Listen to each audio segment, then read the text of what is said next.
Hey everybody, in today's video we're going to be going for a ride on the new yd100 motorized bicycle. In case you guys don't know, the frame that it's sitting on is a F0 from Bikeberry.com.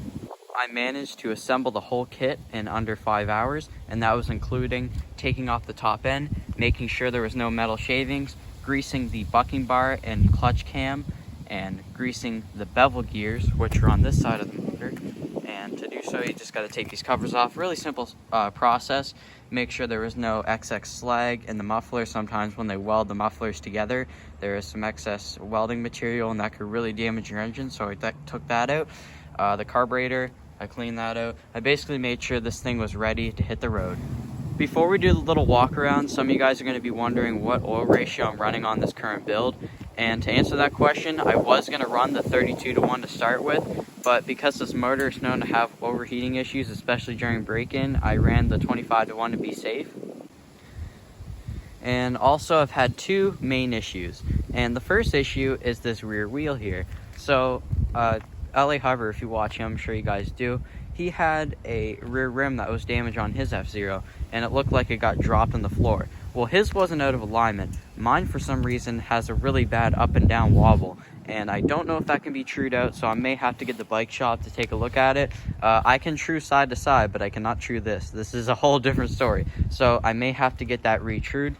And if you're looking at my bar end, you may notice that brake lever right there is broken off. And what happened was, this kickstand, you may notice that it's on a little wooden setup here, and that's because this little kickstand here, guys, it's not long enough for this bike. Generally, on a double kickstand, the front wheel should touch and the rear wheel should not. It isn't now because I added that board, but without the board, the rear wheel is also touching and it's very wobbly side to side. I will throw in the clip of when the bike fell over, but it was definitely really heartbreaking because this frame just looks so beautiful. F0 motorized bicycle. I recently ordered. So during editing, I noticed this was totally unexpected, and I didn't know what to do in this situation. I mean, I either drop my phone and crack it, or I break a lever. And I think breaking a $20 lever isn't so bad. With that out of the way, we're going to go ahead and move on to break in on this motor. I have ridden the bike twice, but this is going to be its third ride, and like I said, I'm not going to be doing anything over half throttle because, I'm trying to play it safe. Future upgrades for this motor, in case you guys don't know, I plan on adding a Nasty Jack MZ65 onto this thing, which should really give it that power band. I plan on adding a G2 reed in the case. I want to do that case reed with a 21mm OKO flat slide carburetor, and I want to get a BVR tuning stage 2 CDI or stage 1. I'm leaning towards the stage 1 more, simply because the key function on the stage 2, I feel like I would lose the set of keys and then I couldn't lock my spark. And gearing, this thing has a 36 tooth rear sprocket. I cannot go bigger, I can only go smaller because of the 203mm disc brake in the back. So when this thing takes off, it is not super fast. It's during break-in, so it's not going to be super duper powerful, but hopefully we're going to change that with the performance mods. And with that all being said, let's go for a ride.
And guys, we're back home with the bike. In my opinion, I think the bike did awesome for its third ride, and like I said, it's still seating the rings in the cylinder, so it's not going to have a crazy amount of takeoff speed.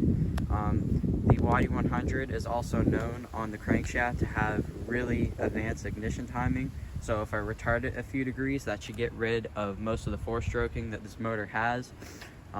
But yeah, man, the frame is doing pretty good. Like I said, if you guys notice that wheel wobble, I'm gonna get it fixed. The reality of it is that it's winter time and I'm not gonna be riding the bike too much. So what I'll probably end up doing is modifying the motor and then buying a new rear wheel or getting it re-trued. I do know a few guys that can, true a bicycle wheel fairly well. So hopefully we can get that fixed.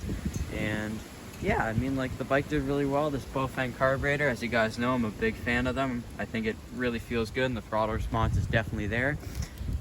These clip-on bars, you guys are probably gonna have my opinion on these now that I've ridden it, and they're not the best. I mean, they definitely don't feel very comfortable, but you do feel like you're in a sport bike stance, which is very cool. And the banana seat, the one that CDH Power sells, connects to the rear axle, as you guys know, and the bar goes straight up from here. Those ones you can lay back even more, which on this frame is a little bit ridiculous because you're already so much stretched because of the frame extension. But that's definitely a good upgrade because this one doesn't have too much padding. So if you throw a normal Schwinn bicycle seat on this thing and a normal set of handlebars, which you can't really do on this exact fork because they cut it flush, so I could probably add some cranbrook bars like yd100 done. Shout out to him. But that's pretty much going to wrap up this video. If you guys enjoyed, make sure to give it a like, and I'll see you guys in the next video. Oh, and before we go, here's a cool little collage of me building the bike.